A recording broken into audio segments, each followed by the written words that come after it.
Welcome to the Potter Discussion.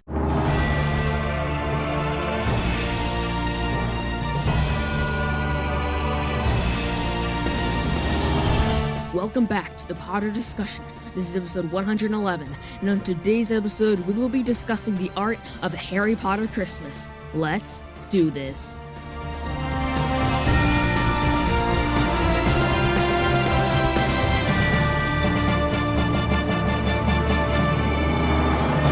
Hello everyone, welcome back. Episode 111, 111, we are here. Happy New Year! I'm actually recording this on New Year's Day in 2022. It is Saturday, January 1st. Feels pretty crazy to say that, but that we are in this year. But still, episodes are going to continue to come out, and I'm hoping this year we can continue to grow this show and produce 52 more fantastic episodes. I hope you'll stick with me, and I hope that we will all continue to enjoy Harry Potter. So, that is my New Year's resolution: make more episodes and enjoy Harry Potter. I mean, really, that's all of my New Year's resolutions, just read Harry Potter. I'm reading The Half-Blood Prince right now. I haven't read it in a while. I just finished another book, and I thought, hey, why not read Harry Potter? And I hadn't read the Half-Blood Prince in a while, so I just decided to pick it up and read it, and it is pretty good. Of course, I'm not surprised, but it is pretty good, and I am immensely enjoying it. But enough about that. It is time for the episode. Today we are talking about Christmas. In honor of New Year's and Christmas, I will be doing a Christmas episode about the art of a Harry Potter Christmas, similar to the art of a Harry Potter Halloween. We are going to be doing the art of a Harry Potter Christmas, and I am very excited because I love these episodes. There's just so much to it. There is so much that goes behind these. There's so much thought in between the books and the movies and the translations of everything. So I'm very excited to do this episode, and I am looking forward to it. I will remind you that the two links in the show notes below are still available: the SpeakPipe page link and the Google form link. For anything you want to hear or say on the show, go click those two things. It would help me out a bunch, and it's completely free to you, and it will only take about a minute of your time. If you don't want to do any of those, you can send me an email. My email is thepotterdiscussion@gmail.com. That is thepotterdiscussion@gmail.com, and go follow me on Instagram @thepotterdiscussion. Alright, so let's get into today's episode. So, the first thing I want to talk about is what makes a Harry Potter Christmas a Harry Potter Christmas. Simple as that. So, a Wizarding Christmas is surely going to be different from a Christmas we would have at home, and yeah, it does not disappoint. So, a Harry Potter Christmas, at least in my mind, carries some very specific traits. And that is, there's some magical element to it, and the castle kind of evolves for Christmas. And what I mean by that is, of course, that the decorations and everything, but also the feast and some of the teachers' lessons, and just the air and even the weather outside, and the Great Hall is just like all Christmas oriented, which I think is also how it creates a much more of a magical feel for the holiday. But let's just start off with in the morning. What is different from a Christmas like in your home than a Christmas in Hogwarts? Well, I think the main difference is the presents you get aren't really that, aren't as magical as the ones that Harry and Ron get. They are very, just kind of like books or something like that, but in Hogwarts you might get a new set of magical cauldrons or robes or books or something, like magical books, or an invisibility cloak. I mean, you never really know what you will get, especially because you get so many gifts. There's just piles and piles of them, and they just all get delivered to the foot of your bed, which would be, crazy. That would be so convenient, but unfortunately, that does not happen in the real world. But a Harry Potter Christmas is made that way by the things that you get and the way that you get them. Delivered to the foot of your bed by a mysterious transmitter or house elf, whatever you could call them, whatever person or thing gives you your presents, is like there. You go to bed and you wake up and they're there. And also, opening them, there's so many different things, and I think the traditions are definitely different. If you don't know someone in the wizarding world, you wouldn't, guess what they like. You would just get them something like chocolate frogs or a kind of, magical candy. But in the real world, if you didn't really know someone and you were going to get them a gift, you would stick to something like a gift card or something like that they couldn't really go wrong with. So in the Wizarding World, it's much more of a risk because there's not like a one-size-fits-all kind of gift. There's nothing that you can just spend money on and they'll automatically like it. That's just not how it works in the Wizarding World. But I think if someone really, really wanted to, they probably could make a pretty good guess by contacting the friends and family of the person they were getting a gift for. And I think that definitely translates into when someone, when two maybe or more people are kind of getting to know each other. Gift giving is another part of how the Wizarding World kind of builds friendships. And we also see that with Harry and Hagrid. Harry and Hagrid, of course, were great friends from the very beginning, and Hagrid got Harry a present every single Christmas. It's the same with Mrs. Weasley, making all of her kids sweaters, and of course Harry. And all of that kind of is mirrored in the Wizarding World and in the real world. But I think, like I was saying before, where it splits off is the kinds of gifts you get.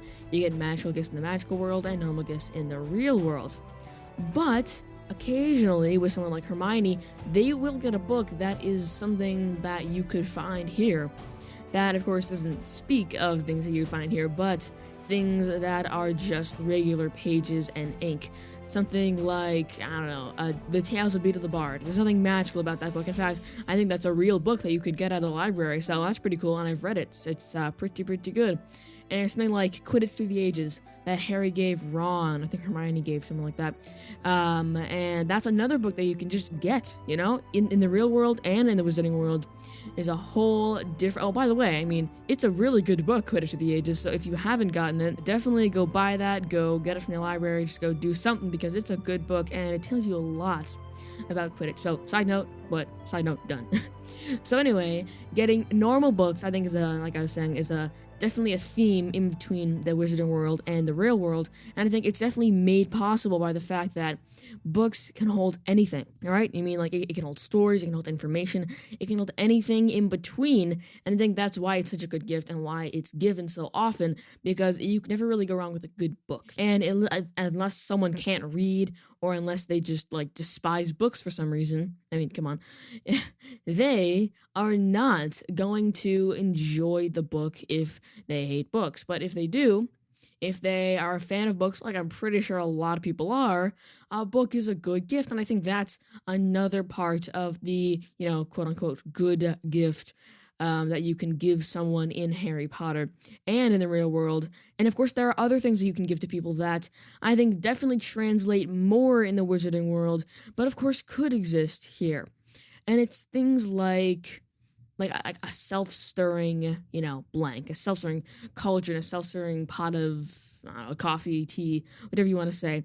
And those things do exist, but for very different reasons and by very different mechanisms. So a self-stirring cauldron would just be a spoon or a ladle or something, a potion, stir, whatever you want to call it, that is enchanted or charmed or bewitched to just swirl in the pot. And it's the same with a pot of tea or coffee or a mug of whatever.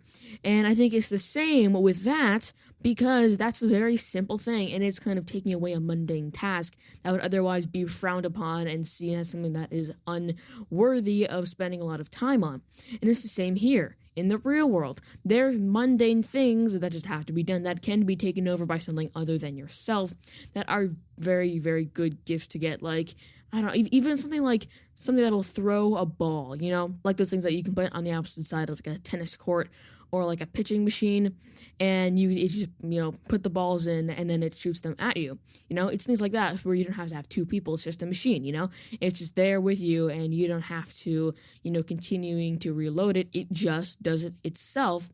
And that's a mundane thing, throwing a ball, and that can just be eliminated by something that can be given to you in the form of a gift. So I think that's the popular theme if we look back into the Harry Potter books, with Christmas in particular.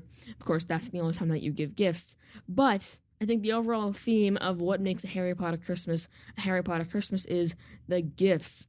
make the biggest difference and the way the castle is ordained in terms of Christmas.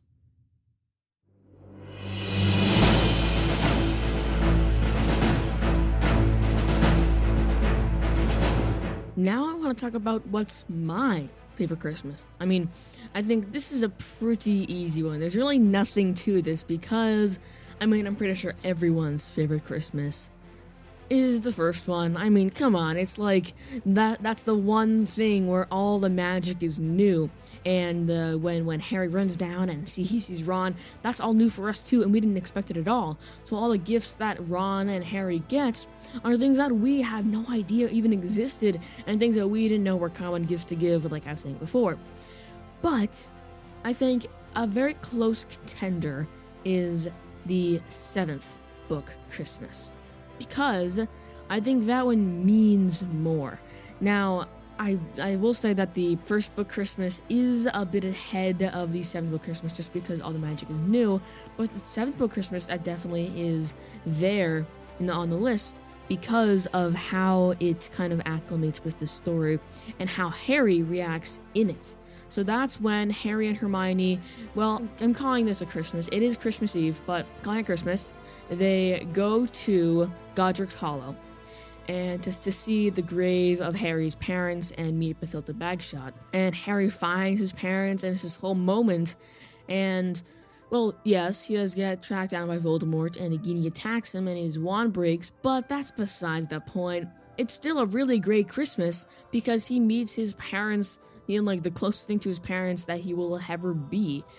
He's at their grave, and I think that is really something that we can connect with as readers and as watchers of the movie and the book, because it is something that has been a common theme throughout the entire series, Harry's parents not being with him.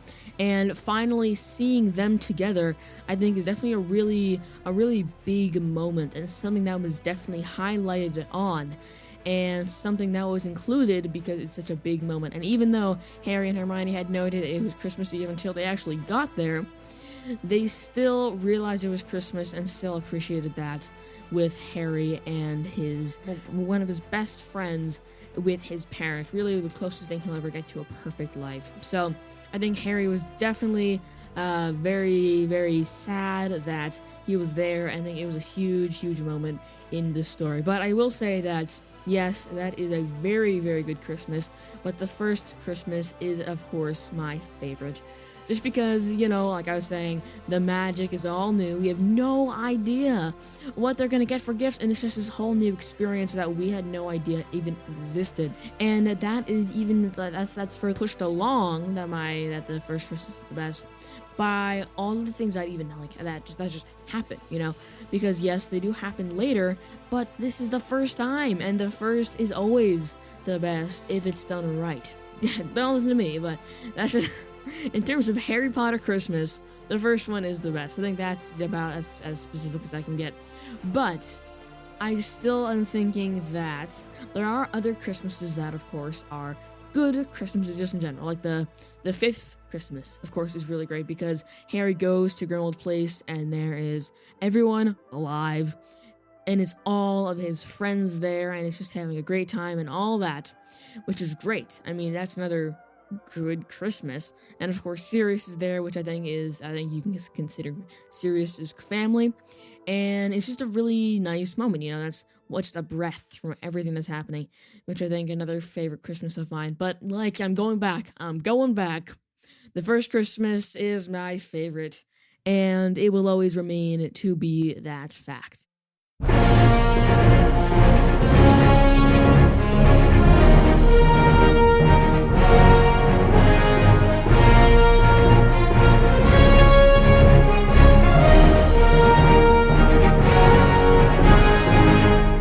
And now we are heading into our first game of the day, the perfect gift. So creative, I know.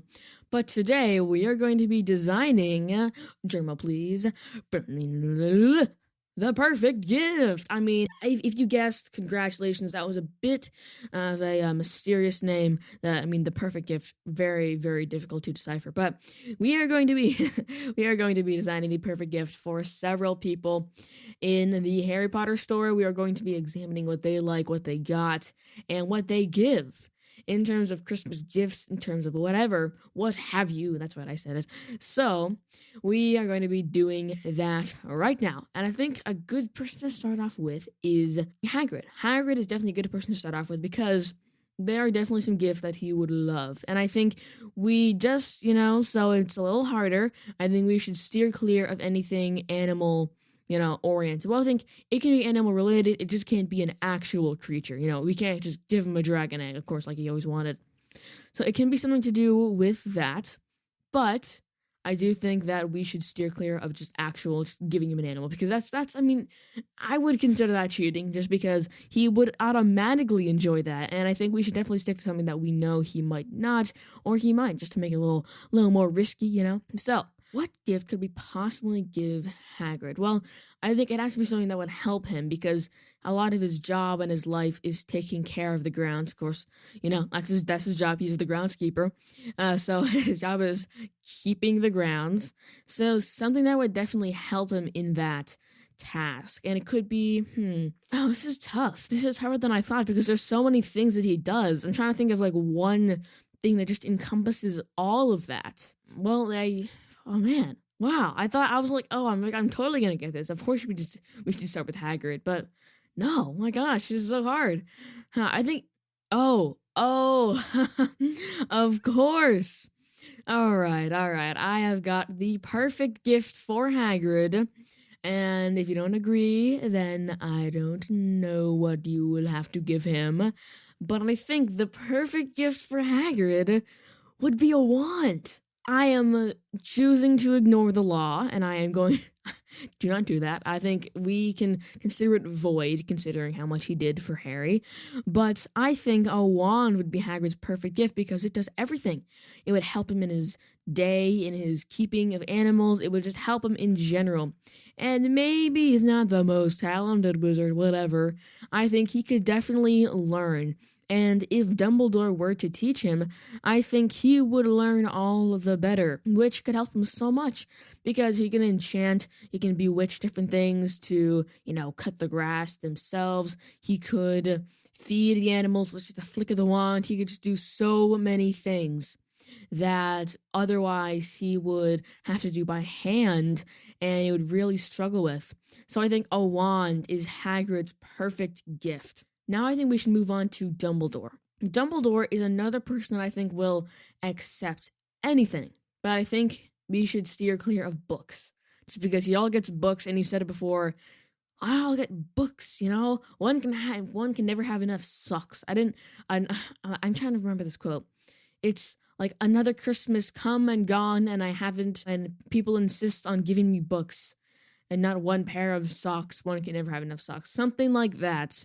But I think the moral of the story is books is what he always gets.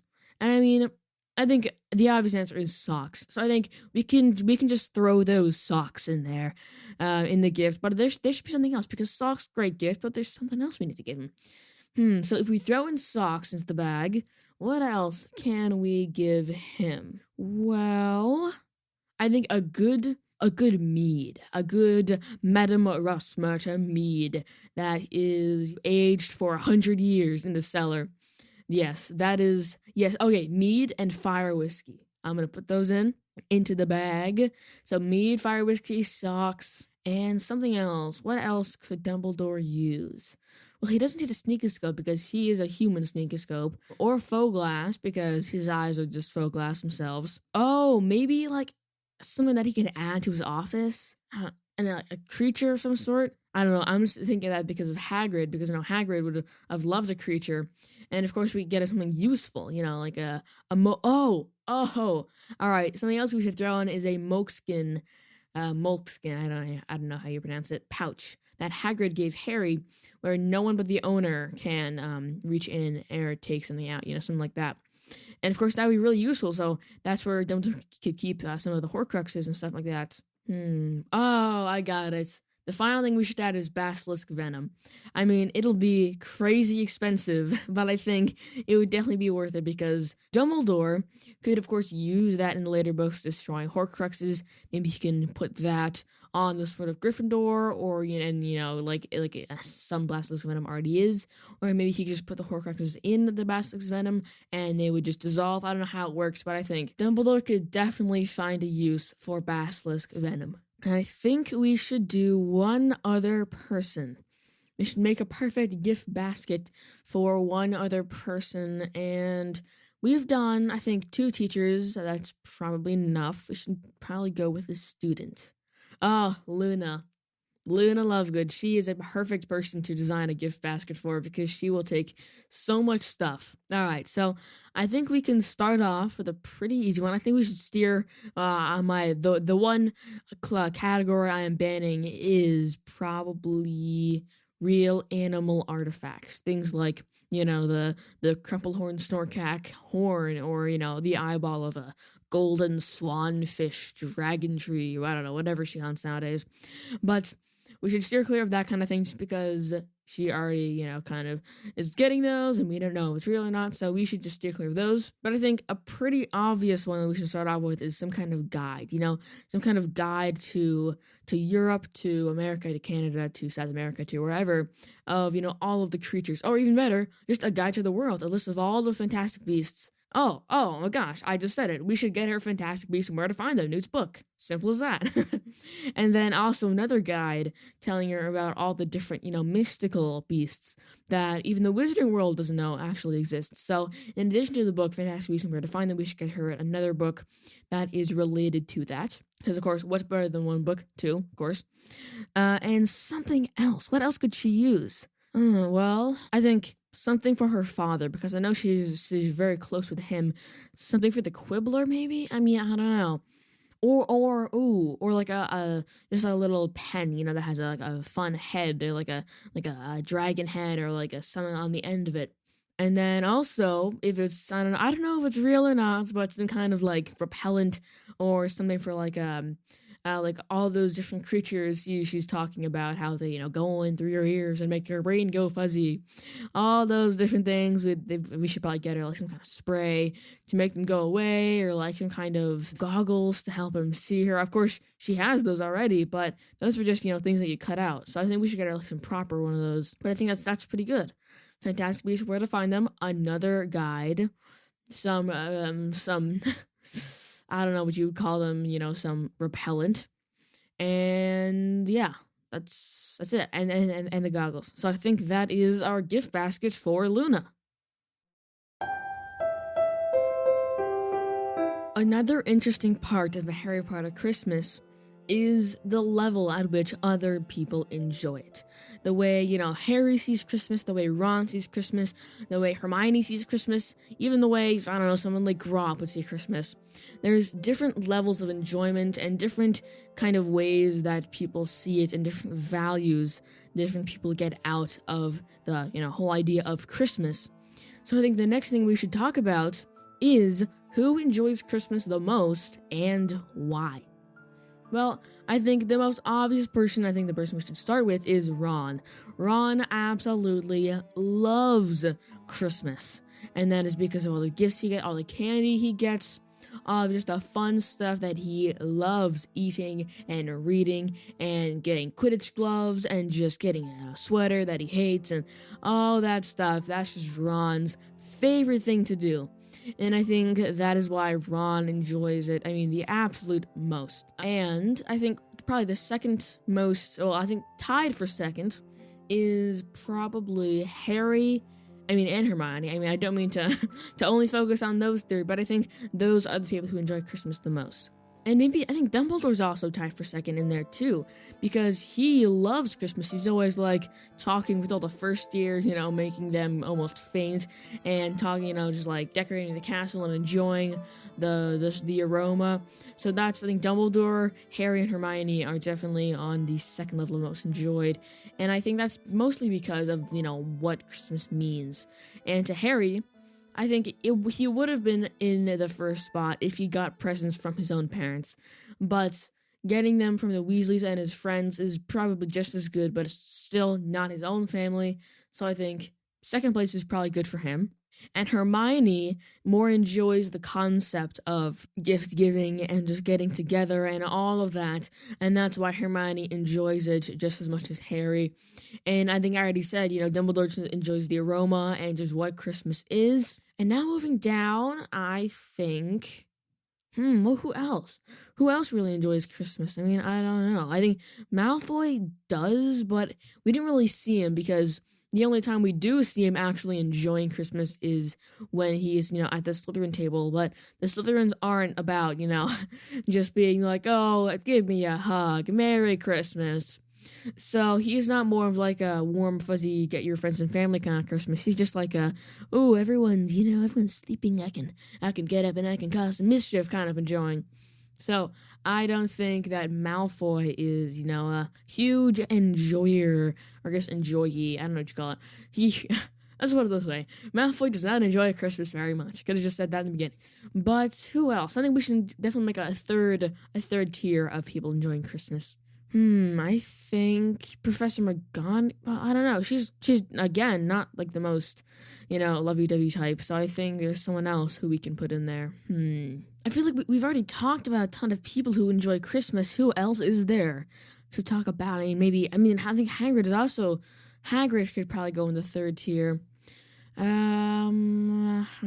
This is tough. I think, I don't really know if there's anyone who's in the third tier. I mean, of course, people like Remus and Tonks and Sirius and the Weasley and the Molly and Arthur, I think, are on there just because they, aren't in the thick of it, enjoying Christmas kind of like that. But I think that's a pretty good representation. Of course, Ron at the very top, and Harry and Hermione and Dumbledore on the second, and a lot, mostly everyone else on the third, and, Malfoy and Snape and Voldemort on the fourth and the fifth and the sixth and the seventh and the eighth and blah, blah, blah. So that is who enjoys Christmas the most.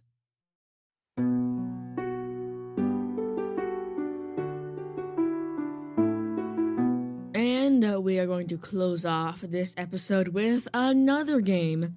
I had way too much fun designing these games, so I had to throw in another one. And this is the perfect Christmas day. We are going to be doing something that I bet you've never even guessed from the title, and that is designing the very, very most perfect Christmas day. I know, wild. So, what is included in a good Christmas day? Of course, good presents. That is always up there.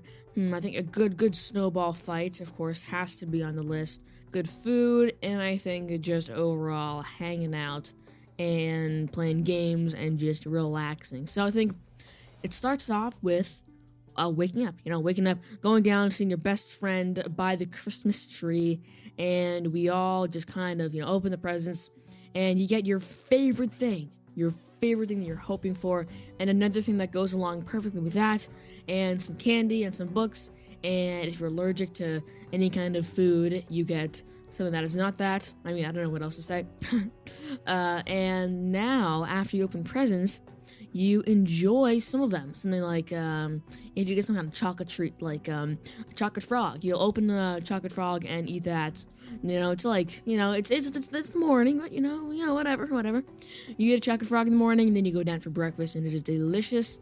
You have your favorite thing, whether that be eggs, toast, bacon, maybe, I don't know, something else, pancakes, waffles, whatever it is. Oh, I'm gonna say it again, ready? What have you? You're gonna have that, it's gonna be delicious. And then you're gonna go upstairs and you're gonna eat some more of whatever you got. It could be the candy, you could start a book that you were getting, you play a game, and the fire is roaring and it is so cozy and warm and you love it. And then it is time for the Snowball Fight.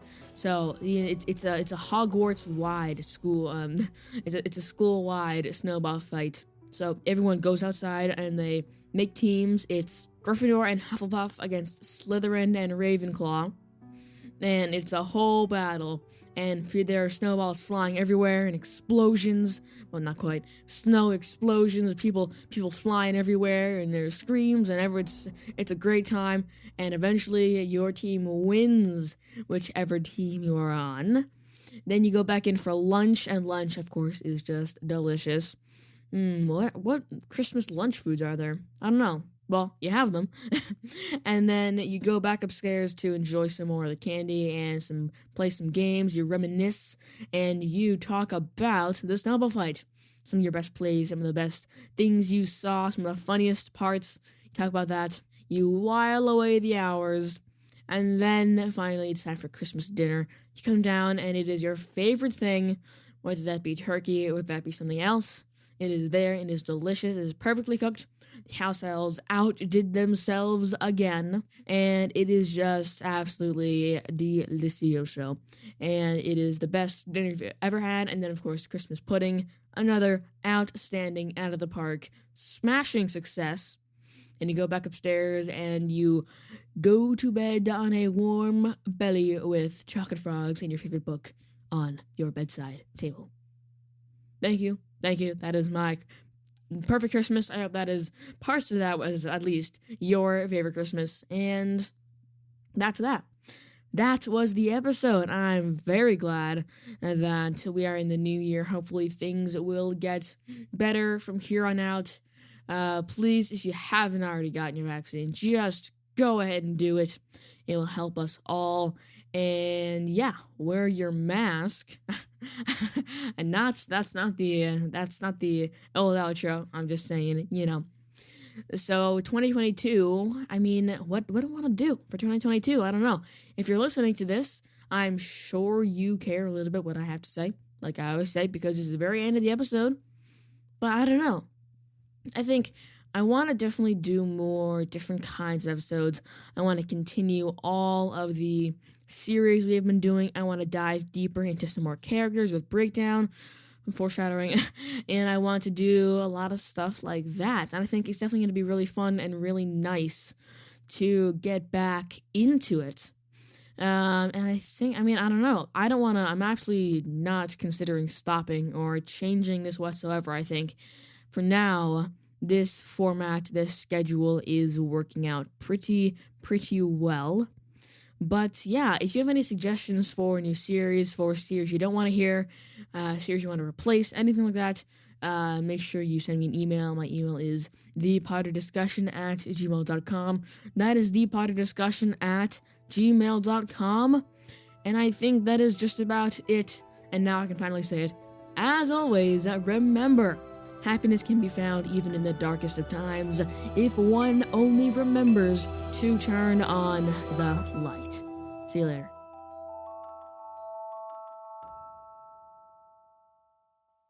This was the Potter Discussion.